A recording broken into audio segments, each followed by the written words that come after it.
Muito bem, então, oficialmente, boa tarde, pessoal. Sejam todos, todas, todes muito bem-vindos, bem-vindas, bem-vindes a esta atividade. Eu sou Marilda, sou orientadora educacional aqui da DEAP, faço parte da equipe que atua no setor de apoio à permanência pedagógica, e para isso temos desenvolvido várias atividades coletivas, individuais. Eu aproveito bastante este momento inicial das nossas atividades para poder divulgar, contar, porque como vocês devem receber muitas informações pelo e-mail institucional e também recebem muitas informações por outros canais, né, alguma coisa sempre acaba ficando ali mais perdida. Então, aqui nós desenvolvemos atividades para apoiar o estudante em relação à sua trajetória acadêmica, sempre em duas grandes frentes, a frente relacionada aí à aprendizagem. Então, temos oficinas, temos disciplinas que discutem, trabalham, né, e buscam reflexões sobre processos de autorregulação da aprendizagem, né, e temos outras frentes aí também relacionadas à construção de carreira, que é justamente essa que nós estamos aqui neste momento desenvolvendo. Então, são atividades também coletivas, oficinas, webinários, rodas de conversa, para falar sobre o mundo do trabalho, a transição da universidade para o mundo do trabalho, dúvidas em relação ao curso, ou outras dúvidas que vocês podem pensar ou ter neste momento. Então, além dessas atividades coletivas, nós temos também os atendimentos individuais que vocês podem solicitar. Então, às vezes participou de alguma atividade, não se sentiu à vontade, né, ou ainda não deu tempo de falar, vocês podem fazer uma solicitação de atendimento individual que um membro da nossa equipe, pedagogo, né, ou psicólogo, poderá fazer um agendamento e conversar melhor com você, tá? Então, isso vale tanto para alunos de graduação, de pós-graduação e para qualquer área aí do conhecimento da Unicamp. Então, eu agradeço aqui a presença de vocês, espero que as informações trazidas aqui sejam bastante úteis, né, que ajudem vocês a pensarem neste momento que vocês estão aí do curso, e também a promover aí mudanças, planejamento e tudo mais que for necessário. Nós temos iniciado aí por volta do meio-dia e 15, meio-dia e 20, temos aí um tempo de apresentação da nossa convidada, no caso, e a gente reserva um tempo ao final para discussão, mas vocês fiquem à vontade para participar, fazer perguntas, comentários, seja aqui pelo chat, que eu estarei acompanhando, né, ou mesmo para quem se sentir mais à vontade e quiser levantar a mãozinha, será muito bem-vindo. Tá? Esse é um espaço de uma formação extracurricular, então é um espaço para a gente poder discutir, trocar experiências, e certamente aí a participação de vocês é sempre muito bem-vinda. Então, eu gostaria de apresentar para vocês nossa convidada e agradecer imensamente, né, a Verônica por ter aceito este convite. Ela vai falar sobre competências para o mundo do trabalho, como trilhar esse caminho. Então, a Verônica Cortes, ela é psicóloga pela Federal da Bahia, mestre em Psicologia Social e do Trabalho pela UNB, doutora em Psicologia Organizacional e do Trabalho pela Federal da Bahia também, e ela é docente do Colegiado de Psicologia da Universidade Federal do Vale do São Francisco, Univasf, desde 2009. Possui experiência e consultoria na área de gestão de pessoas e atualmente desenvolve trabalhos na área de orientação profissional e de carreira. Então, agradeço, Verônica, antecipadamente sua disposição, seu interesse em contribuir e compartilhar conosco aí sua pesquisa, sua experiência, seu conhecimento, certamente serão muito, muito válidos para todos nós. Então, eu passo a palavra para a Verônica e vou acompanhando aqui vocês, pessoal. Oi, pessoal, boa tarde. Eu que agradeço, né, o convite. Eu gosto muito de falar sobre esse assunto, né? Na verdade, o professor gosta de falar muito, né? Acho que a gente escolhe essa profissão para isso, para a gente falar um bocado. Mas, na verdade, assim, é um prazer estar com vocês, que eu acho que é a primeira vez que eu estou fazendo algum trabalho com a galera da Unicamp, né? Então, para mim é um prazer estar conhecendo vocês. A Univasf fica aqui no Vale do São Francisco, né, entre Petrolina e Juazeiro, então estamos aqui entre a Bahia e Pernambuco. Eu sou baiana, sou teropolitana, né? E essa temática, esse marido já falou um pouquinho da minha formação, não vou me repetir. Marilda, aqui nesse grupo a gente tem vários cursos, vários semestres. Temos, só puder colocar aqui no chat também, né, o curso, que momento que está do curso, a gente já vai conhecendo melhor vocês. É porque a gente sempre tem muito mais inscritos, e aí os inscritos eles variam muito, né, de cursos, né, de momento. Olha, temos a Milena aqui, doutorando em Geografia, a Maria Vitória, graduação, Ciências Sociais, o João Vitor, da graduação também, último semestre, de Física. Ou seja, um grupo bem heterogêneo, pessoas em vários momentos da sua carreira, da sua formação acadêmica. Isso é muito bom, né? Vejam só, o meu interesse por esse tema, eu não vou exatamente apresentar a minha tese, porque senão fica aquela coisa muito chata, né? De apresentar tabela, dados, médias, o objetivo aqui não é esse. Eu preparei os slides numa proposta mais interativa, se vocês quiserem perguntar. E uma coisa muito mais voltada assim, para a nossa vida cotidiana. Tem pouco tempo que eu deixei de ser estudante, né, de doutorado, então eu terminei o doutorado ano passado, e aí, depois de muitos anos de docência, eu voltei a ser estudante de pós-graduação. E aí, vivendo todas as incertezas, os medos, as angústias de uma pós-graduação, de você voltar a ser aluno, né? E o meu interesse por essa temática, na verdade, o tema principal da minha tese foi a transição do ensino superior para o mundo do trabalho. E eu me interessei por isso porque, nesses anos de docência, eu sou orientadora de estágio e orientadora de TCC.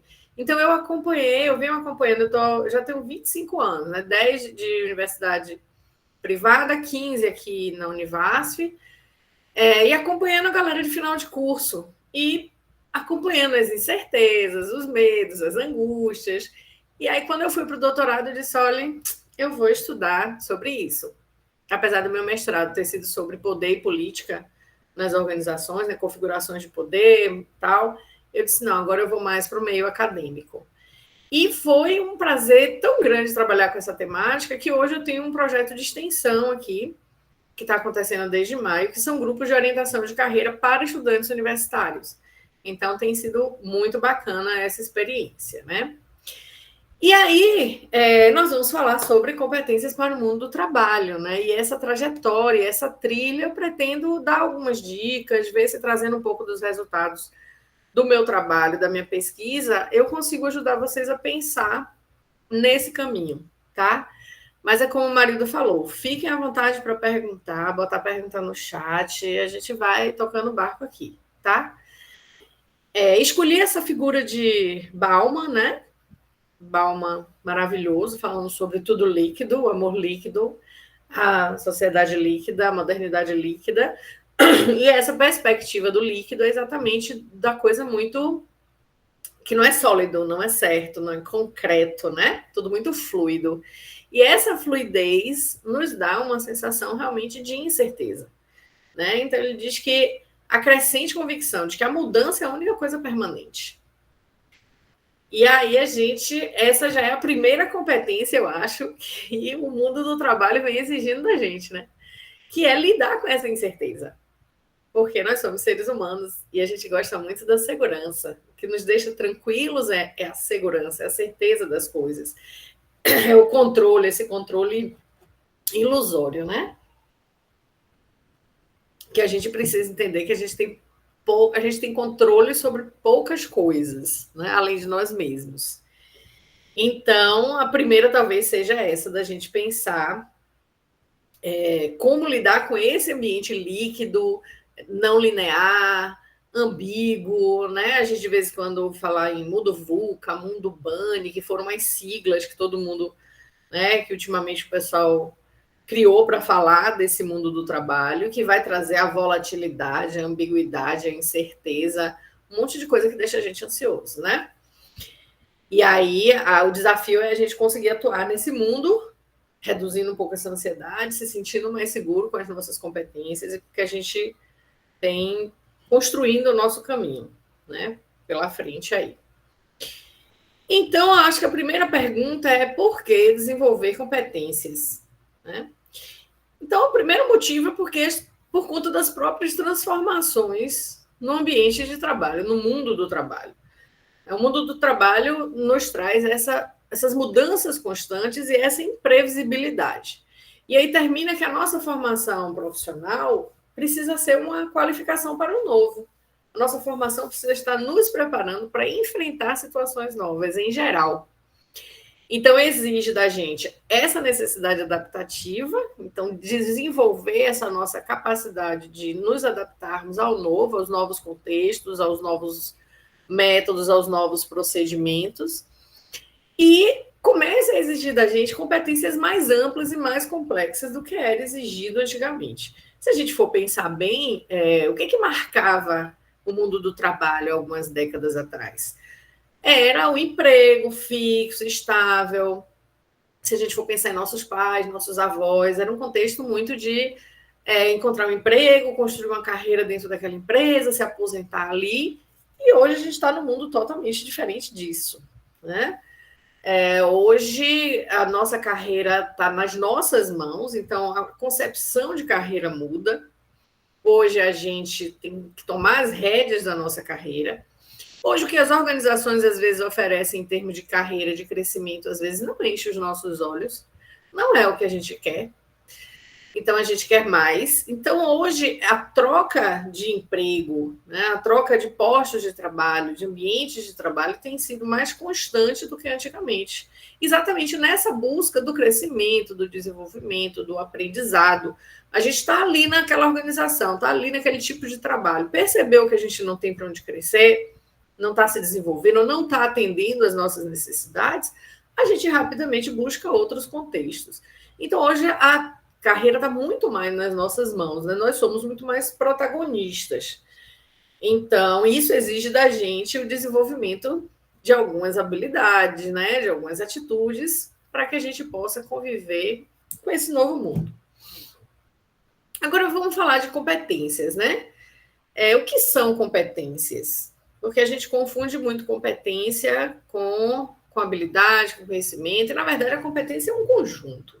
Eu acho que a coisa inicialmente mais bacana da gente entender é que a competência é um processo de aprendizagem, é resultado de um processo de aprendizagem. Ou seja, eu sou competente ou não sou competente e serei para sempre. Competências são coisas que a gente desenvolve, que a gente aprende. E toda vez que eu estou diante de algo que eu preciso aprender, tipo assim, que só depende da aprendizagem, eu fico mais tranquila, porque eu digo assim, bom, nós somos capazes de aprender um bocado de coisa ao longo da vida, né?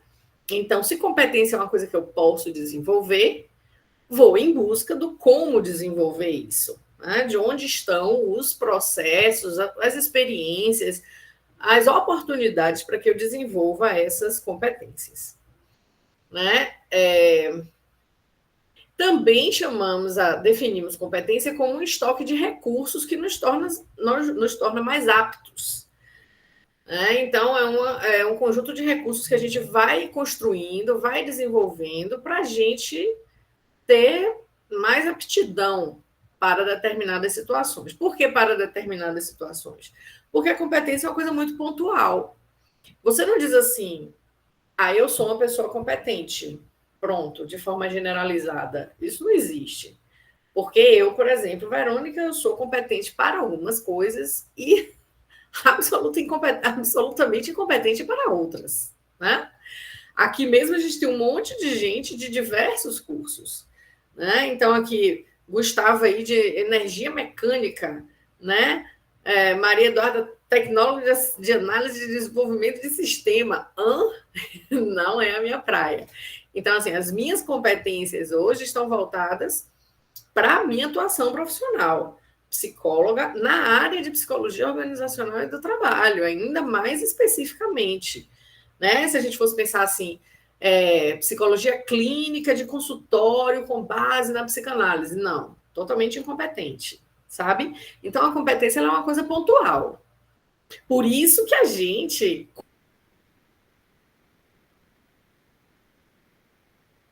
constrói esse caminho de desenvolvimento de competências. Porque para a gente decidir quais as que a gente quer, quais as que a gente precisa, para que a gente descubra quais são os caminhos, né, as oportunidades, o meio para a gente conseguir desenvolver essas coisas. Aqui em casa, por exemplo, eu não sou muito competente na cozinha. Alguém cola comigo aí? Né? Meu marido é extremamente competente na cozinha. Eu faço basicão, eu não posso dizer que eu sou uma pessoa competente. Me faltam várias habilidades, né? Então, a competência é uma coisa muito específica, em campos específicos que você constrói.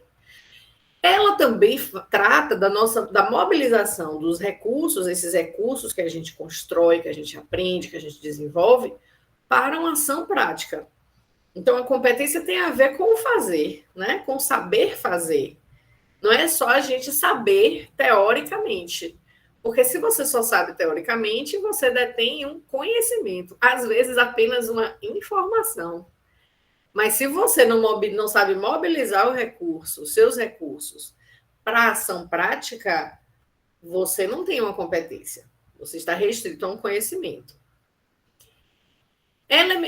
Isso que eu falei, né? Ela é medida pelo resultado ou desempenho individual em um contexto específico. Isso aí foi o que eu acabei de explicar. E ainda bem que ela não é inata, né? Ela pode ser aprendida. Então, vamos aí, cada um dentro da sua área, na construção da sua carreira, da sua graduação e da sua vida pessoal, porque tem competências que são para a nossa vida pessoal, vamos aí ver o que a gente está precisando aprender. Quais são as competências que a gente precisa adquirir para construir o caminho que a gente quer, né? Inclusive, o caminho é diferente para cada um. Cada um que está aqui tem tem o seu caminho que quer seguir, ou deveria ter, e daqui a pouco a gente vai falar sobre isso. Hora do chá. Por que hora do chá? A palavra competência, se a gente for procurar teoricamente, há uma discussão, perspectivas diferentes, olhares diferentes, mas eu trouxe a perspectiva que eu costumo trabalhar, tá? Que é a ideia do chá. Faz muito sentido, eu acho. O que é o chá? Conhecimento, habilidade e atitude. Né? Então, para mim, competência significa o conhecimento, você adquirir, armazenar, interpretar informações, transformando isso num conhecimento técnico, teórico. A partir disso, desenvolver a habilidade, que é o saber fazer, que é aplicar esse conhecimento. E um pouquinho para além disso, as atitudes, né? Que são os estados, as predisposições que a gente tem, né? Que afetam as predisposições e os comportamentos em relação às pessoas. Então, como é que estão as nossas atitudes? Como é a nossa atitude diante do mundo do trabalho? Como é a nossa atitude? Como é que estão nossas atitudes diante do trabalho que a gente desenvolve? Né? É uma atitude de motivação, de interesse, de envolvimento? São mais positivas? Qual é a perspectiva da gente? Elas são mais positivas ou são mais negativas? A gente está mais para o, poxa, vamos aprender, vou correr atrás, é difícil, mas eu consigo, vamos lá. Ou a gente está para, isso mesmo, vai dar certo, será que eu vou gostar? Não sei se eu vou gostar, é tudo tão difícil, né? Então, às vezes, a gente tem o conhecimento, tem a habilidade, mas falta um pouco essa atitude. Vou dar um exemplo aqui prático. Hoje à noite eu vou dar uma palestra, nós estamos fazendo uma semana de POT aqui na Univasf, e hoje à noite a gente vai apresentar o nosso projeto de extensão. Eu sou a coordenadora, eu tenho um psicólogo que trabalha junto comigo, colaborador, e tenho os meus alunos, eu tenho 8 alunos voluntários no projeto. Né? Não tem bolsa, mas eles vieram, eles estão adorando, estão aprendendo. E aí eu disse, quem é que vai fazer a palestra hoje à noite? E, de repente, ninguém se mobilizou. Eles estão no projeto desde maio, eu dei uma formação teórica, eles estão conduzindo na prática os grupos, já estão no segundo grupo, né, que eles estão conduzindo orientação de carreira, ou seja, nesse meio tempo de maio para cá, adquiriram conhecimentos, habilidades, se desenvolveram, mas na hora de fazer a palestra, bateu aquele medão, né?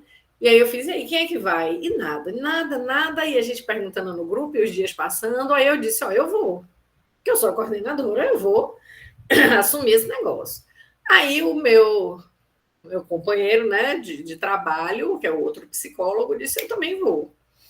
E aí uma das meninas voluntárias disse, eu vou também, eu vou com vocês, vamos dividir o conteúdo, vamos ver o que a gente vai falar, cada um fica com a parte, pronto, dividimos, ela assumiu uma parte, está preparando os slides dela, eu estou preparando os meus, ele está preparando dela.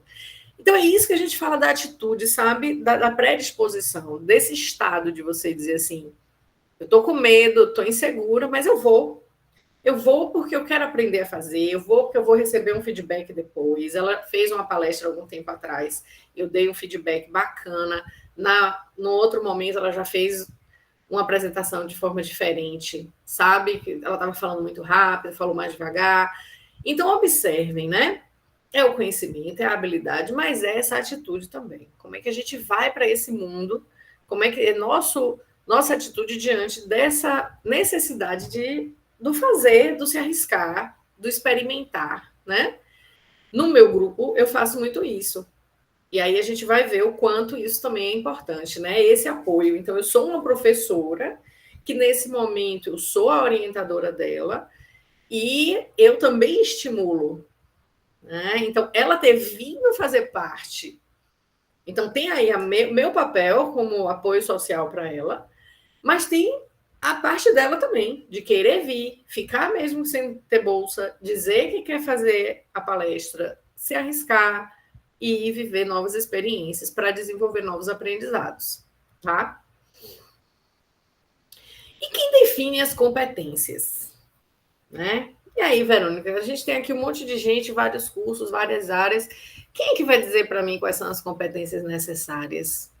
Todos vocês têm consciência de quais são as competências necessárias para vocês desenvolverem na carreira de vocês, no curso que vocês escolheram, de tecnólogo, de graduação, de pós-graduação. Será que está sempre claro para a gente quais são essas competências? Né? O primeiro responsável por definir burocraticamente é o MEC. Né? O MEC, através das diretrizes curriculares nacionais para os cursos de graduação, vai definir um conjunto lá, se vocês entrarem lá no MEC, vocês encontram lá a portaria que diz lá quais são as competências para o seu curso. Né? Eles vão definir quais são as competências para o curso de cada um de nós. Aí, a partir dessa definição, as universidades, as faculdades, os institutos federais e tal, constroem sua matriz curricular. Começaram a visualizar aí o curso de vocês. Vocês têm uma matriz curricular que às vezes vocês gostam, às vezes não, que às vezes vocês concordam com algumas coisas, com outras não, mas elas não foram criadas do nada. Né? Então, as matrizes curriculares, por mais que a gente às vezes tenha críticas, e eu acho que a gente tem que estar sempre pontuando o que não está bom e fazendo as mudanças necessárias, afinal de contas, acabamos de falar que o mundo do trabalho ele é instável, é incerto, é líquido, então a gente precisa estar fazendo as adaptações, né? Por nada que a gente faz tais reformas curriculares. Mas beleza, estamos lá com a matriz curricular, o MEC disse lá quais são as competências, e outro dia tivemos uma discussão no nosso colegiado em que a gente dizia assim, olha, nosso curso está um pouco defasado em relação às exigências do mundo do trabalho. E aí alguém disse assim, mas os cursos de graduação foram criados para atender às exigências do mundo do trabalho? E a gente entrou nesse debate. Porque a gente entende que a formação, né, a gente dá uma formação para que você desenvolva uma profissão, construa uma identidade profissional, aprenda a atuar, mas a gente também tem a perspectiva mais macro da educação, de que a gente está formando um cidadão, construindo uma postura crítica, uma capacidade analítica. Então, tem outras coisas. Beleza, eu também concordo. A universidade, o curso de graduação, a nossa formação acadêmica Tem uma série de objetivos. Mas a pergunta é: conhecer as competências que estão sendo exigidas no mundo do trabalho, na nossa profissão, também não é importante? Né? De que forma esse mundo do trabalho participa nessa definição dessas competências? Será que os nossos cursos de formação acadêmica, as nossas graduações e pós-graduações, estão desenvolvendo as competências necessárias para a gente atuar no mundo do trabalho? Essa era a minha pergunta, a minha angústia, mas daqui a pouco eu falo disso com vocês. E aí eu trouxe aqui duas exigências atuais como exemplo que a gente vê o tempo todo. A gente vê no Instagram, a gente vê nos anúncios de vagas de trabalho, que é a tecnologia, né? E agora a inteligência artificial. E a gente aí nesse debate, é bom, é ruim, faz bem, faz mal, devo usar, não devo usar, tem limitações, quais são, mas a IA está aí, né? A gente não tem mais como negar. A gente que é professor já está assim, meu Deus, faço o quê? Antigamente eu passava um trabalho para casa, agora eu passo trabalho para casa, vem um trabalho do chat GPT. Mas é bom ou é ruim? Né? E semana passada, meus alunos contando que foram fazer uma pesquisa no chat GPT de um trabalho, e falei assim, ai, Pro, tinha tanto equívoco, tanta coisa que não tinha nada a ver. Eu disse, ainda bem que vocês estão vendo que não é a solução para tudo, né? E que não vai substituir o nosso pensar, né? A nossa capacidade de olhar e dizer assim, não, isso aqui que o chat GPT trouxe faz sentido, isso aqui não faz. Né? Mas a tecnologia está aí. E a outra tal das soft skills, né? Teve até no congresso que eu encontrei Marilda, nós nos encontramos no Rio de Janeiro, no Congresso Brasileiro de Pote, e nós premiamos um programa de uma universidade do Rio Grande do Sul que trabalha exatamente com o desenvolvimento de soft skills. É uma coisa muito bacana. Eles fizeram uma parceria da universidade com empresas da região. E essas empresas patrocinam uma parte do treinamento de soft skills para os alunos. Achei o projeto muito bacana, queria até trazer aqui para a Univasf. Mas a grande questão é essa: o que são essas soft skills? Como é que a gente desenvolve isso, né? Onde é que está esse negócio?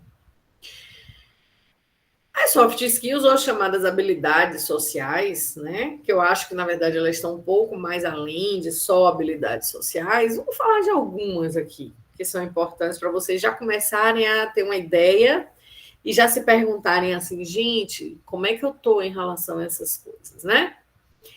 Interação social, ou seja, aprender a conviver, aprender a interagir com pessoas, o que vai envolver outras coisas, né? Vocês vão perceber que essas soft skills, elas estão todas articuladas. Interação social pressupõe uma boa comunicação, uma comunicação fluida, clara, objetiva, e hoje a gente traz o conceito de comunicação assertiva, que é você dizer as coisas que precisam ser ditas de uma forma objetiva, atingindo o objetivo da sua comunicação, mas sem agressividade, sem ofender, sem... Né? É a capacidade da gente de ter, por exemplo, uma boa discussão, um bom debate, né, maduro, que a gente possa conseguir discutir ideias e não ofender pessoas, né? Que a gente consiga dar um feedback de algo que a pessoa precisa melhorar, sem precisar dizer que ela não sabe fazer nada, que ela está fazendo tudo errado. Né? Então, a comunicação assertiva, que a gente saiba dizer o que a gente quer, o que a gente está pensando, de forma direta, clara e objetiva para o outro compreender. O nosso meio pede resiliência, tolerância e flexibilidade. E isso é importante nas interações sociais. Isso é importante para a gente. Gente, a gente vai para o mundo do trabalho, a gente vai se relacionar com gente. O fato é que a gente nasce dentro de uma família e depois a gente tem grupos de amigos, e normalmente a família, eu sempre digo aos meus alunos, a família a gente não escolhe, não, mas a gente aprende a conviver, a gente nasceu ali. Mas aí você tem os grupos de amigos que você escolhe. Você chega na universidade, você tem um monte de gente diferente, mas você termina fazendo ali sua panelinha, né? às vezes, os meninos dizem aqui, às vezes uma panela de pressão, às vezes uma frigideira, né? Mas cada um se reúne ali e é até mais fácil, porque você ainda está com as pessoas que você escolheu. Quando você vai para o mundo do trabalho, o mundo do trabalho vai te jogar em contextos diferentes, né? E a gente precisa aprender a se relacionar com as pessoas diferentes. Isso pressupõe flexibilidade, tolerância com as diferenças, respeito às diferenças, resiliência diante de situações tensas, estressantes, de transições, de situações que você não concorda, de situações que geram estresse no primeiro momento e que você precisa ter resiliência até para você compreender o contexto, entender como é que você deve atuar naquele contexto, né, para que a gente não seja tão impulsivo e às vezes faça coisas que a gente se arrependa ou se prejudique, né? Precisamos de regulação emocional, uma coisa que quem é que ensina para a gente? Quem ensina para a gente a identificar nossas emoções, aprender a lidar com elas e aprender a regular, porque a gente não gosta de falar de controle, né? E controle é ilusório. Mas a regulação é que nem aquelas mesas de som, sabe aquelas mesas de som que tem aqueles montes de botãozinho de vai e vem, que você vai regulando ali o som, o grave, o agudo e tal. Então, a ideia é que a gente se conheça ao ponto da gente aprender a regular nossas emoções nos diferentes contextos, de forma que facilite essa interação social, né? Aprender a resolver problemas, não só saber dos problemas, sofrer com o problema, mas ir em busca das soluções. E aí, resolução de problemas significa a gente buscar compreender a situação, regular a emoção, porque a gente, com a emoção desregulada, a gente não consegue ter clareza dos problemas.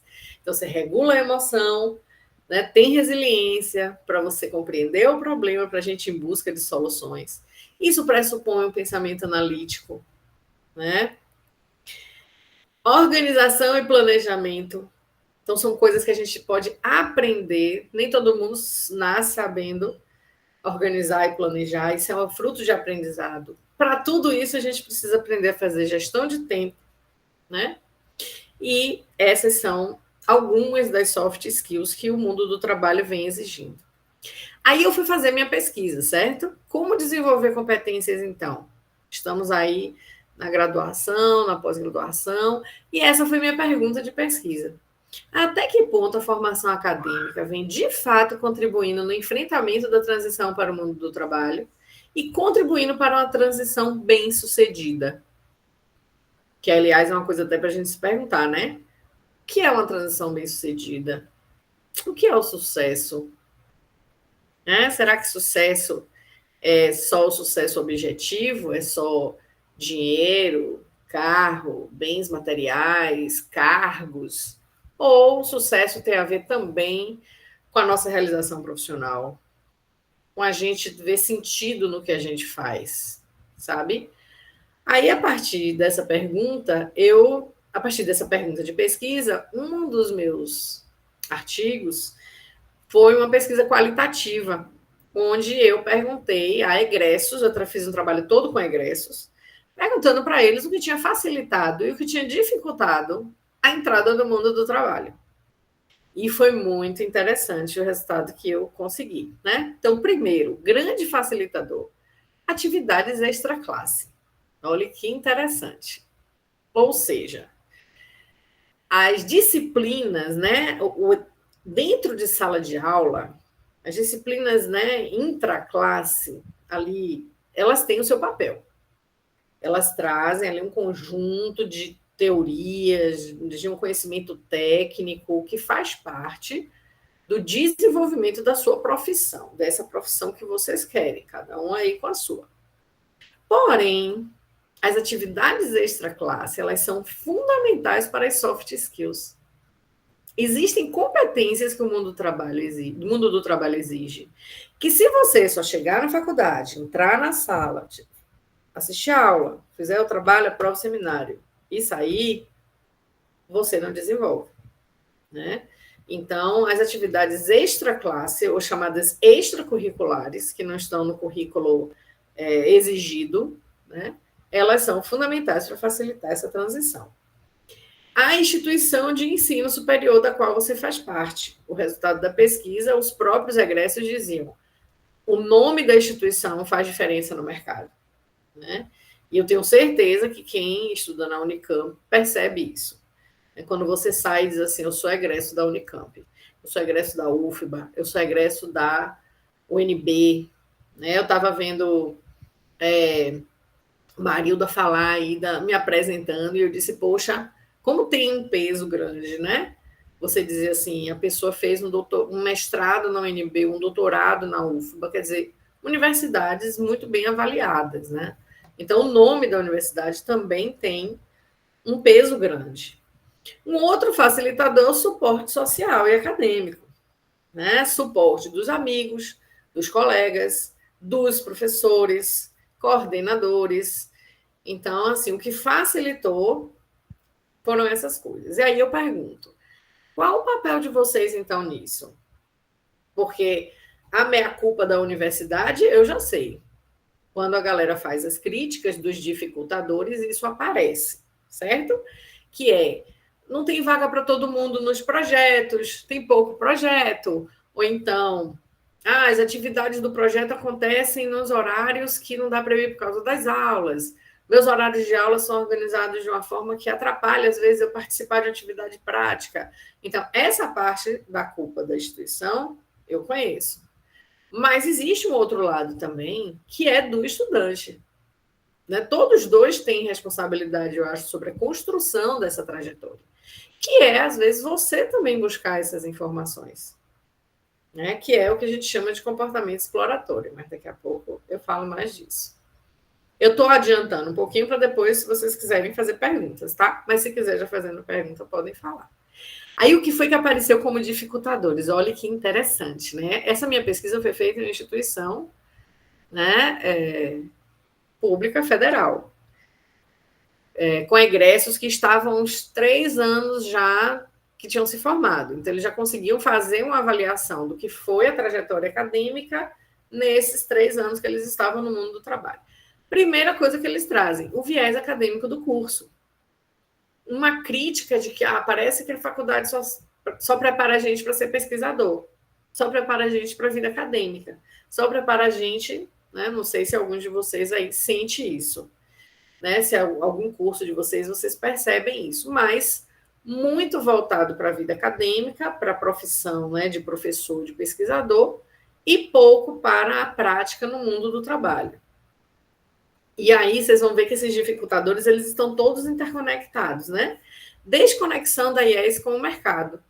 Então, eles percebem, assim, falta de que a instituição tenha mais convênios e parcerias com empresas fora, que possam abrir campos de prática, que possam abrir campos de estágio, né, que tenham uma conexão maior. Então, eles sentem falta, acharam que foi um dificultador durante a trajetória da graduação.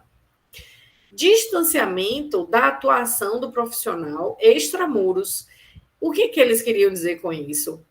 As coisas que o professor traz para a sala de aula, que os docentes estão trazendo para a sala de aula, estão desconectados com a prática lá fora, na realidade. Então, você tinha, por exemplo, um menino de engenharia civil que dizia assim: a realidade, o que a gente vê aqui é diferente de quando você está lá no campo da engenharia civil, quando você está lá no canteiro de obras. Né? Ninguém discute com a gente as questões, outras questões que estão envolvidas lá, das relações interpessoais, de como conduzir as equipes, como lidar com as pessoas, né? Equipes multidisciplinares, que você tem o engenheiro civil, você tem o arquiteto, né? E você tem como lidar com esse trabalhador, né? Dessa área, o trabalhador, né? Da área civil, da construção civil, como lidar com esses trabalhadores. Então, assim, eles sentiam falta disso. E isso vinha, assim, de várias profissões, sabe? De enfermagem, de farmácia, da galera de artes, né? E de letras e de comunicação, dizendo assim: poxa, o que a gente está vendo em sala de aula está meio que desconectado com o que está acontecendo realmente lá fora. E eles sentem falta dessa conexão. E a escassez da prática, que foi o que eu falei para vocês. A escassez da prática sempre justificada, por um lado, ou pela instituição, que não oferece vaga que possa ir todo mundo, então quando abre vaga tem um processo seletivo, aí alguns conseguem entrar, outros não conseguem, ou então essa carga horária, essa gestão de tempo, e tinha também a questão da gestão de tempo relacionada à vida pessoal, né? De dizer assim, eu não consigo porque eu trabalho, eu não consigo porque eu tenho uma filha, eu não consigo, sabe, fazer outras atividades práticas, porque eu tenho que trabalhar durante o curso. Então, outras realidades socioeconômicas também que essas pessoas vivem, que às vezes dificultam essa prática, tá? E aí eu acho que essa é uma grande questão, isso, de mostrar assim, olha, gente, esse caminho de construção de competências se faz na trajetória acadêmica. Então, você não se torna um profissional, um trabalhador, depois você pega o seu diploma. Essa identidade profissional, a sua formação, o desenvolvimento das suas competências começa desde que você entra na universidade. Então, eu estava aqui comentando exatamente que alguém, né, a gente tinha aqui desde uma doutoranda até teve alguém que botou aqui primeiro período, né, primeiro semestre. Então, para essa galera que está aí no início do curso, do início para o meio do curso, já tome consciência desse processo. Eu imagino que quem está do meio para o final já tenha entendido isso, porque no resultado da minha pesquisa aparece isso também. Eu fiz como pergunta na minha tese, assim, quando você começou a se preocupar com a transição? E a maioria dos alunos começaram a se preocupar do meio para o final. É que parece que do meio para o final parece que cai a ficha, assim, né? Que diz assim, gente, já estou no meio do curso, gente, daqui a pouco eu vou me formar, tá chegando aí a hora e agora, né? Então, quem está do meio, do início para o meio, já sabe, tenha essa compreensão, já internalize isso de que você precisa tomar as rédeas dessa sua formação e ir em busca das oportunidades dentro e fora de sala de aula e dentro e fora da organização. Né? Eu sou uma pessoa, por exemplo, que toda vez que aparece um anúncio de estágio, eu mando para todos os grupos de aluno que eu conheço. Eu saio compartilhando com todo mundo, que é estágio extracurricular. E os meninos vão e tentam. E olha que nosso curso é diurno. Vai lá, negocia, quando a empresa trabalha sábado e não consegue fechar 20 horas durante a semana, joga 4 horas lá para o sábado. Mas alguns deles, assim, não perdem a oportunidade de estar aprendendo alguma coisa, de estar praticando a profissão, tá? Então, já quero deixar isso, assim, amarradinho com vocês, da importância de vocês tomarem as rédeas mesmo e buscarem e cobrarem da instituição, sabe, que tenha mais oportunidades. E aí eu fiz uma reflexão também, um outro estudo que eu fiz dentro da minha tese foi uma reflexão sobre sucesso, que surgiu uma vez, isso há muitos anos atrás. É engraçado como a gente vai fazer pós-graduação, não sei se o pessoal da pós vai concordar comigo, quando a gente vai escolher os temas da pós-graduação, os temas geralmente, têm uma relação com nossas vivências, né? Aliás, é o que eu digo aos meus alunos de TCC também. Quando chega a prova, eu estou sem tema, eu não sei o que eu vou trabalhar no TCC. Eu digo, olha, pense que é uma coisa que você vai passar 1 ano trabalhando, que a gente tem TCC 1 e 2. Você vai passar 1 ano estudando isso, ou seja, escolha algo que realmente lhe mobilize, lhe motive. E geralmente eu pergunto assim, depois desses anos todos de curso, que perguntas ficaram na sua cabeça? Que coisas você gostaria de investigar, de entender, né? E talvez o sucesso tenha sido uma dessas histórias também passadas aqui, uma vez em sala de aula, estava eu e mais 2 professoras, a gente discutindo, fazendo uma crítica, era um pessoal da psicologia educacional, e a gente fazendo uma crítica às escolas, né? Instituição de ensino fundamental e médio, dizendo que a gente achava que preparava muito pouco o pessoal para a vida, para o mundo, que ficava aquela coisa muito rígida em cima dos conteúdos de química, física, matemática e passar no Enem, e não desenvolveu outras coisas, a tal das soft skills, né? Que eu acho que deviam ser desenvolvidas desde sempre. E aí, nessa discussão, a professora fez assim, mas eu não estou entendendo qual é o problema disso.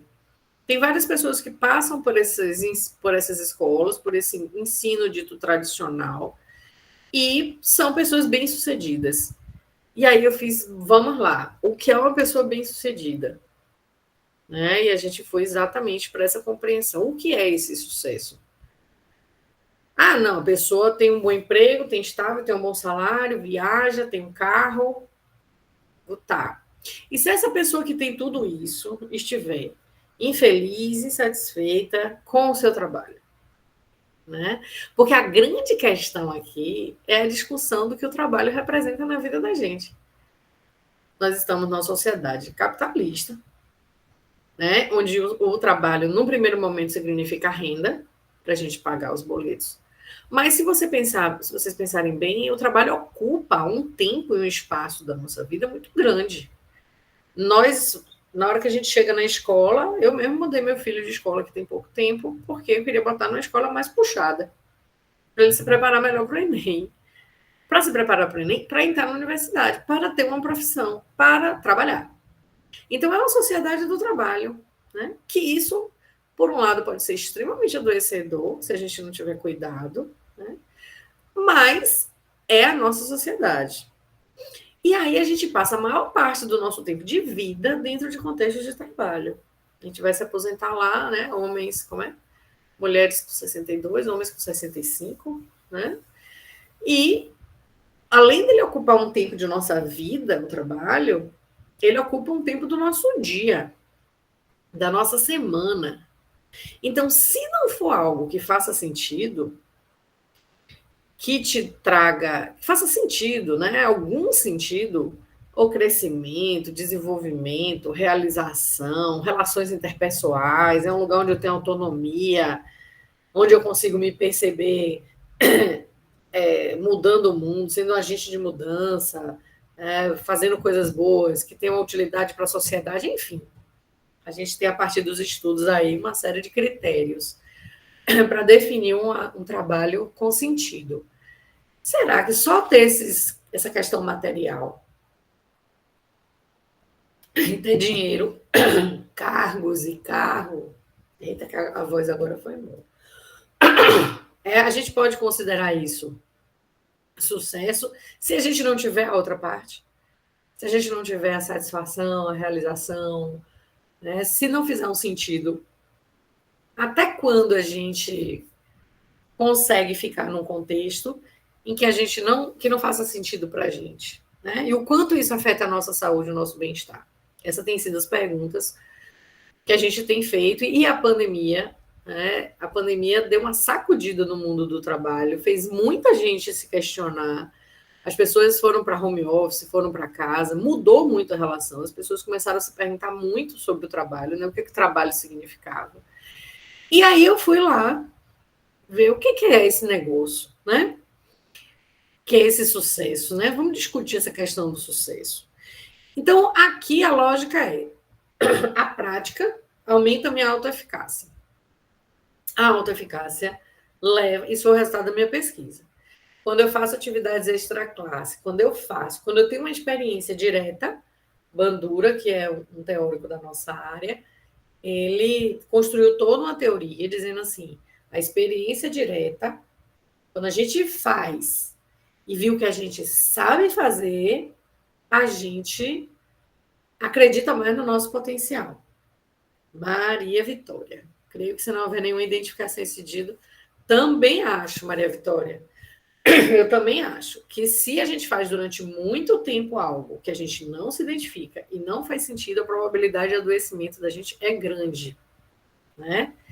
E o que é pior, a gente estava discutindo ontem, lá no evento que a gente está fazendo, sobre saúde mental e trabalho, é que esse sofrimento, muitas vezes, a gente esconde, muitas vezes a gente não bota para fora, ou às vezes a gente nem percebe, né? Quando a gente trabalha com fatores de risco, o pessoal da área de segurança do trabalho aí entende bem disso, fatores de risco e fatores de proteção, né? Quando você fala de risco físico, de risco biológico, é uma coisa que você vê acontecer. A pessoa foi lá e teve um acidente de trabalho. A pessoa foi lá e entrou em contato com um produto químico e se machucou e vai para o hospital. Quando é que a gente percebe o sofrimento psíquico relacionado ao trabalho? Geralmente quando ele já tem muito tempo acontecendo, né? Porque você começa ali uma irritabilidade, não estou afim de ir, aí acorda na segunda-feira com dor de estômago, porque está começando a semana relacionada ao trabalho, e uma dor de cabeça que não passa e tal, Ou seja, às vezes a gente fica com uma série de pequenos sintomas que já são sinais de que a relação da gente com o trabalho não está boa. E a gente não se dá conta. E isso não aparece, fora todo o estigma da nossa sociedade, né? Com a própria saúde mental. Então, o trabalho tem uma relação direta com a nossa saúde, gente.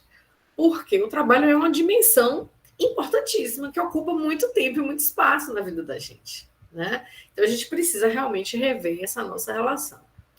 E aí, Bandura vai falar desse conceito de autoeficácia. O que é o conceito de autoeficácia? A autoeficácia é a minha crença, é a crença que eu tenho na minha capacidade de desenvolver algumas tarefas, algumas atividades, de agir em determinados contextos.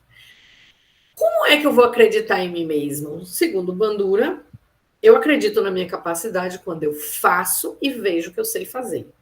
Não, de uma forma mais resumida, claro.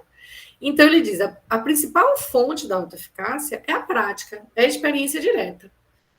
Então, eu tenho medo, mas eu me arrisco, eu vou lá, as atitudes lá da competência, faço. Viu que deu certo, não significa que eu fui 100%, mas eu consegui, identifiquei algumas coisas que eu preciso melhorar, outras coisas funcionaram bacana, poxa, então eu consigo. Né? E aí, esse sentimento de eu consigo, eu sou capaz de fazer, tem uma influência muito forte no sucesso percebido. Então, quando a gente faz, vê que a gente sabe fazer, aumenta a nossa crença de que nós somos capazes, a gente se percebe como bem-sucedido, a gente identifica aquilo como sucesso. Uma outra dupla de alunos meus desse projeto, que eu acho que é o melhor exemplo que eu tenho para trazer para vocês, é esse que está acontecendo agora, né? A gente foi fazer, nós somos aqui da Universidade Federal, a gente foi na universidade privada aqui fazer uma oficina com alunos de 10º período sobre a transição. E eles dois, eu fui junto, mas eu disse a eles, eu vou falar uma parte e vocês vão tocar as atividades. Fizemos atividade prática, exercício, um monte de coisa. E eles estavam extremamente nervosos. Mas eu disse, não, vocês podem, vocês conseguem, né? Esse suporte social, esse apoio, você ter alguém que diga também que você pode, né? Bandura sempre diz isso. Você ter pessoas que são referência para você, dizendo que acreditam em você, é super importante. E eles foram. E, gente, depois eles foram acalmando, o trabalho foi fluindo. Quando chegou no outro dia de manhã, a gente se encontrou em sala de aula, e aí o menino que estava mais nervoso virou para mim e fez: e aí, quando é a nossa próxima oficina? Vamos marcar logo outra, estou animado. Quer dizer, é a autoeficácia, é o sentimento de sucesso, de eu sei fazer, que bacana, sabe? E eu escuto deles muitas vezes, gente, dos meus alunos, dizendo assim, poxa, no seu projeto, na hora que a gente bota a mão na massa, na hora que a gente vai para a prática, pela primeira vez no curso eu estou me sentindo psicólogo. Olha que coisa interessante, né? Como a identidade profissional da profissão que ele escolheu começa a aparecer na hora que você pratica. E isso leva a gente ao sucesso percebido. Agora, isso aí, a regulação emocional aparece novamente, por isso que ela está lá na soft skills, né?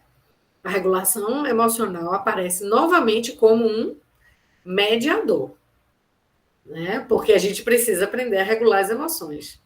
E por que isso? Porque às vezes a gente vai fazer uma atividade prática, me digam se não é verdade. Aí, uma parte do que você fez deu certo, outra deu errado. Aí você supervaloriza o que deu errado e vai para casa e diz: eu não sei fazer nada mesmo, eu sou incompetente, não deu certo. Aí, cadê a regulação emocional para dizer assim, peraí, estou me sentindo péssimo com isso aqui que deu errado, mas estou super feliz com isso aqui que deu certo. Não sou perfeito. Vou agora pontuar aqui no que foi que deu certo, o que foi que eu consegui e o que é que não funcionou, que eu vou poder melhorar. Na próxima vez eu vou fazer diferente. Gente, isso é assim a vida inteira. A vida inteira a gente vai fazer coisas que vão funcionar e outras não. A gente está tocando agora um grupo de orientação de carreira online, né? Nem contei isso a Marilda, nem contei isso a Evelyn, que é uma amiga minha do Mato Grosso, porque se eu disser isso, ela vai dizer, então vou abrir inscrição para meus alunos daqui da Unicamp, daqui a de lá do Mato Grosso a Dom Bosco, né? Então, eu disse, calma, gente, nós estamos fazendo uma experiência, né? Eu e esse meu colaborador, eu disse, vamos fazer uma experiência, fazer um grupo no sábado de manhã online, para a gente ver se funciona. Então, a gente já vai dizendo assim, nós somos capazes? Somos. Isso significa que a gente vai arrasar? Não. Isso significa que a gente está experimentando.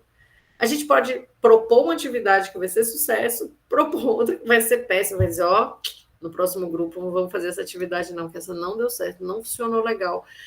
Mas a regulação emocional está nisso, de dizer assim, eu fiz alguma coisa que não teve um resultado bom, mas não é assim, eu não sei fazer, eu sou incompetente, eu faço tudo errado. Percebem como a regulação emocional tem um papel fundamental aí nessa construção da nossa autoeficácia, do nosso sucesso, da nossa carreira? Isso é uma coisa para ser pensada. E outra coisa interessantíssima que eu descobri na minha pesquisa, o resultado da minha pesquisa, é que a satisfação com a profissão, ela tem uma força imensa no sentimento de sucesso, na percepção de que a gente teve sucesso. Olha que coisa interessante. Satisfação com a profissão é preditor de sucesso. Olha, isso vem dizer para a gente de que, gente? A importância da orientação profissional de carreira. A importância da gente estar num curso, escolher uma profissão com a qual a gente se identifique, que faça sentido para a gente, que esteja para além da questão financeira, né? E aí, o último slide para a gente fechar e vocês poderem perguntar e a gente conversar. A pergunta é: dá para facilitar esse processo, Verônica? Né? Eu tenho uma proposta, mas é uma proposta bem, como é que a gente diz? Quando a gente é suspeita para falar. É uma proposta que eu sou muito suspeita para falar, que é a proposta do planejamento de carreira. Né? Eu acho que o planejamento de carreira, desde o primeiro semestre, você pensar a construção da sua trajetória acadêmica, é o que eu disse, planejamento de carreira não é quando você se forma. O planejamento de carreira começa desde o ensino médio, quando você começa a pensar o que você gosta, quais são os seus interesses. E aí, no nosso trabalho de planejamento de carreira, e nessa área, eu trago aqui 3 pilares que são fundamentais para a gente construir um bom planejamento de carreira. O autoconhecimento, né? Na hora que Maria Vitória disse, se não houver identificação e sentido, vamos um passo atrás. Com o que é que eu me identifico? O que é que faz sentido para mim? Quais são os meus valores? O que é importante para mim? Para minha carreira, para minha vida, para o meu bem-estar, para a minha realização. Será que todos nós temos consciência do que a gente quer, o que a gente gosta, o que é importante para a gente? No sábado, no nosso grupo de orientação, meu colega fez assim. Aí eu até anotei a frase dele em algum lugar aqui. Eu disse, anotei a sua frase, que eu achei que ele teve um insight. Ele disse assim: as ações da gente que são coerentes com os nossos valores geram sentido. Ou seja, algo para ter sentido, né? Qualquer coisa que eu faça para ter sentido precisa estar conectado com os meus valores. E quais são os meus valores? O que é importante para você? Então, esse é um ponto importante. O outro pilar do nosso trabalho é comportamento exploratório, que é você ir em busca das informações. É você procurar o que tem. E a gente, às vezes, fica meio que esperando que as coisas apareçam. Você não sabe onde procurar? Pergunte. Vai para a internet, pergunte aos amigos, pergunte aos colegas, saia fuçando as coisas. A gente usa tanto internet, a gente usa tanto rede social. Sai futucando também para a nossa formação. Não fica lá no Instagram só olhando as fotos dos povos lá que tá comendo comida gostosa, acordando 5 horas da manhã para malhar, não. Vai para lá procurar também sobre sua profissão. Outro dia eu perguntei para uma estagiária minha, eu disse, quantos perfis você segue no Instagram relacionados à sua área de atuação? Ah, professora, você usa o Instagram só para quê? Não, porque eu uso o Instagram para um monte de coisa também. Eu vejo meme, eu me divirto, dou risada.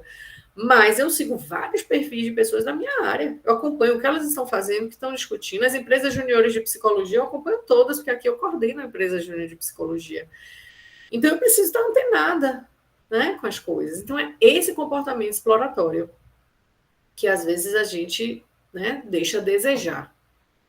E o terceiro pilar, que é escolhas, tomada de decisão. E isso, gente, é um aprendizado. Fazer escolhas, tomar decisões não é uma coisa fácil. Escolher sempre significa abrir mão de algo. E a gente, às vezes, não quer. Então, às vezes, a dificuldade de escolher é porque a gente quer ter tudo e fazer tudo. Mas veja só, ter tudo e fazer tudo não vai rolar. Não tem como, em vários momentos não tem como. Então, priorize, escolha uma coisa no primeiro momento. Eu digo assim, escolha primeiro isso. Outra coisa que meus alunos falaram, interessante outro dia, a gente nos grupos, né? Depois eu escolhi, fui, estudei, depois eu vi que eu tinha feito uma escolha errada. Eu disse, eu não tinha feito uma escolha errada. Não existe escolha errada. Existe a escolha daquele momento. Naquele momento, era o que você queria, era o que lhe interessava, era o que você achava que era o que passava pela sua cabeça. Lá adiante, depois que você viveu o processo, você olhou e fez, não faz sentido, não era bem isso, me enganei, não estou mais afim, não quero. Então, não foi uma escolha errada. Né? Então, às vezes, é dizer assim, vou fazer isso aqui primeiro, vivenciar. Se eu não gostar, eu vou para uma outra possibilidade. Né? E aí a gente também, às vezes, não sabe tomar decisões. Eu digo que aprender a tomar decisão também é uma habilidade. Como é que vocês tomam decisões? Quais são os critérios que você usa para decidir? Quando você vai para uma festa, quais são os critérios que você usa para decidir a roupa que você vai? Né? Se você vai para uma festa, você primeiro pensa, bom, qual é o estilo da festa? Eu posso ir vestido como? É um estilo mais formal? É uma formatura? É um casamento? É um pagode? Né? É uma festa techno? É só sair com meus amigos para um barzinho? Como é que eu escolho a roupa que eu vou? Como é que eu escolho como eu me comporto nos lugares? Como é que eu decido isso? Né? Então, quais são os critérios que a gente utiliza? Aí vocês vão ver, cada um dentro da profissão de vocês vai ter um mundo de possibilidades. Hoje a gente sofre de excesso de possibilidades. O que aconteceu foi que a quantidade de profissões aumentou. Dentro das profissões aumentou as possibilidades de atuação e a gente se sente às vezes meio perdido. Então, como é que a gente vai se encontrar? Autoconhecimento, o que faz sentido e aprender a tomar decisões. O que é que vai funcionar agora? O que é possível agora? Então, o planejamento de carreira caminha por aí. Por você se conhecer, descobrir o que tem valor para você, ir em busca das coisas que te interessam, ver se continuam te interessando, porque pode ser que você vá lá, olhe e faça, não é isso aqui não, quero não, sabe? Eu tenho agora um caso clássico. Uma das voluntárias do nosso projeto entrou no projeto super animada, conduziu um grupo, nós fazemos 5 encontros, é uma entrevista individual, 5 encontros coletivos e uma devolutiva. E quando chegou no final desse grupo, ela chegou para a gente, para o grupo, e disse, gente, eu não gostei desse trabalho, eu não gostei de ser orientadora de carreira. Eu não gostei, eu não me senti bem, não me identifiquei, eu achei que não foi bacana, eu não consigo ver o sentido disso. Inclusive, no dia ela ficou assim, muito mobilizada, sabe? E a gente acolheu e eu disse, não, gente, isso é um projeto de extensão, isso é para você vir aqui experimentar, exatamente chegar aqui e dizer, funcionou, estou gostando, vou continuar. Não funcionou, não é minha praia, quero ir para outro contexto, quero atuar em outra área. São essas experiências que levam a gente a fazer as escolhas, entendem? Então, eu acho que é isso, né? Nesse tempinho aí, espero que eu tenha ajudado de alguma forma. Aqui ficam meus contatos, tá? O e-mail da Univasf, meu Instagram, quem quiser seguir. E não bota muita coisa no feed, não, que eu tô sem tempo. Eu até estava olhando isso, eu disse, gente, nem meu doutorado, quando eu acabei, eu botei no feed. Mas eu sempre boto nas stories lá muita coisa legal, sempre compartilho os eventos que estão acontecendo, as coisas das outras universidades que vão surgindo, que são coisas interessantes, as coisas de orientação profissional de carreira eu também estou mandando. Ah, Maria Vitória, que lindo! Cadê? Eu não consegui ler tudo. Vamos lá. Maria Vitória. Ai, que bom, que bom. Ai, que bom! Petrolinense, morou em Salvador. Ah, então você se identificou automaticamente comigo, né? Uma soteropolitana perdida em Petrolina. Abrão. De que forma os conhecimentos se associam com a atitude? Então, rapaz, suas perguntas, cada uma dá para a gente fazer outra palestra. Deixa eu ler logo tudo. Pode alguém ter bons conhecimentos e esses conhecimentos não conseguirem intervir na sua razão e essa pessoa passa a agir mal? Ou seja, bons conhecimentos podem gerar má atitude? Veja só, você está falando do conhecimento da atitude e está esquecendo o H do chá, que ele conecta essas coisas, né? Então, só o conhecimento sozinho, né, ele vai estar conectado com a atitude junto com a habilidade, junto com o saber fazer, junto com a aplicabilidade. Então, geralmente, pesquisas demonstram, sabe aquele negócio segundo fulano, ciclano e beltrano? Então, as pesquisas mostram que a partir da hora que você adquire o conhecimento e vai na prática, você percebe que você sabe fazer, você melhora a sua atitude, você muda a sua atitude, você passa a ter uma atitude mais positiva, né? Podemos afirmar que a competência depende intrinsecamente da atitude. Eu não sei se tem essa relação de causalidade direta entre uma coisa e outra. É um conjunto, né? É um conjunto. Você vai ter gente, por exemplo, que vai ter um conhecimento fantástico, vai saber fazer e ainda assim não vai acreditar em si mesmo por outras variáveis contextuais, variáveis pessoais, sabe? Pode acontecer da pessoa ter de você chegar e dizer assim, velho, você arrasa, você é fera, e a pessoa, não foi horrível. E você dizer, o que está acontecendo? Mas aí são outras questões, sabe, Abrão? Que às vezes são questões que as pessoas precisam resolver internamente. E aí eu, como uma boa psicóloga, digo que terapia. Aí existem questões que ultrapassam o conhecimento, a habilidade e a atitude. Existem questões que são muito mais intrínsecas, que às vezes vêm de experiências passadas, de vivências passadas mais traumáticas, que por mais que você faça um planejamento, tenha conhecimento, tenha atitude, o negócio não vai, sabe, Abrão? Às vezes você precisa trabalhar outras questões mais profundas. Eu estou falando aqui de coisas mais práticas, né, mais do planejamento, da orientação, mas a gente não pode negligenciar que cada um de nós tem seu conjunto aí também de questões mais profundas, né? Planejamento de carreira, se existe uma faixa etária para isso, olha, a gente defende que a educação para o trabalho deveria começar na escola. Educação para o trabalho, né? Então, a educação para o trabalho ali com as crianças pequenas, traz o pai fala da profissão, discute as diferentes profissões, isso já é educação para o trabalho, né? Depois disso, a gente no ensino médio, a gente já começa a discutir, porque desde a formação dos interesses no ensino médio, a gente já está trabalhando, só que são formatos de trabalho diferentes.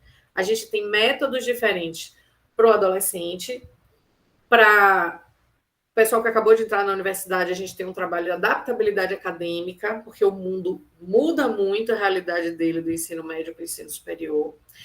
Aí, na transição para o mundo do trabalho, depois você tem as pessoas que estão na carreira, que querem fazer transição de carreira, o que hoje é super comum, ou querem mudar de área dentro da carreira, ou querem mudar de carreira. Então, não tem faixa. E a galera da aposentadoria. Hoje de manhã eu estava numa banca de mestrado sobre programa de preparação para a aposentadoria, discutindo exatamente a importância da gente também fazer esse planejamento da aposentadoria, sabe? Obrigada, Rita de Cássia. Obrigada, meu amor. Obrigada, Abrão. Muito bom, Verônica. Que gostoso te ouvir e ver a tradução que você faz assim com muita fluidez da teoria social cognitiva, de bandura, né? Cada fala sua, a gente ia ali relacionando com a questão teórica. Muito bom, pessoal. Olha, o pessoal está agradecendo aqui, elogiando a sua apresentação, Eu estou vendo aqui o chat. tenho certeza que foi bastante proveitosa, né? Acho que é possível fazer boas reflexões, independente do momento que você esteja aí na graduação, né? Mesmo para aqueles que estão na pós-graduação. E acho que nosso tempo também está finalizando aqui. Se alguém mais não tiver nenhuma pergunta, nenhum comentário, a gente vai caminhando aqui para o encerramento. A gente até descobriu uma conterrânea sua, né, que é a Maria Vitória. Pois é, Maria Vitória é petrolinense, não é isso, Maria Vitória? E morou em Salvador. Aí, tá vendo? Daqui da Legal. terrinha. Vem pra cá, tá um calorzinho bom aqui, danado. Muito bom.